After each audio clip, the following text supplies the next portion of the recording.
आज हम एक बहुत इंटरेस्टिंग और रियल लाइफ टॉपिक समझने जा रहे हैं, सेंटर ऑफ ग्रेविटी और सेंटर ऑफ मास।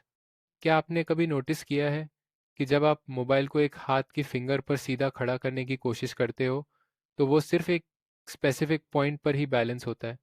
थोड़ा सा भी आगे पीछे हो जाओ, मोबाइल गिर जाता है। ये जो बैलेंस का पॉइंट होता है, इसी आइडिया की वजह से आज का टॉपिक एग्जिस्ट करता है। An object is composed of a large number of small particles.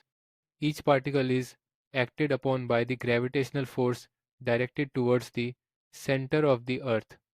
इसका मतलब ये है कि हर पार्टिकल पर ग्रेविटेशनल फोर्स लगती है और ये फोर्स हमेशा सेंटर ऑफ द अर्थ की तरफ होती है, यानी ऑब्जेक्ट का हर हिस्सा नीचे की तरफ पुल हो रहा होता है। नेक्स्ट लाइन बहुत इंपॉर्टेंट है। As the object is small as compared to the earth, the value of g can be taken as uniform over all particles.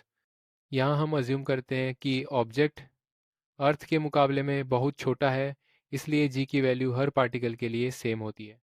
Therefore each particle experiences the same force M G, यानी हर particle पर लगने वाली force M जी होती है, जहाँ M उस particle का मास और जी ग्रेविटेशनल एक्सेलरेशन है।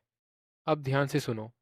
Since all these forces are parallel and act in the same direction, मतलब ये सारी फोर्सेस नीचे की तरफ लग रही होती हैं और एक ही डायरेक्शन में होती हैं। So their resultant will be equal to the sum of all these forces, यानी हम इन सब फोर्सेस को ऐड करके एक सिंगल फोर्स बना लेते हैं जिसे रिजल्टेंट ग्रेविटेशनल फोर्स कहते हैं।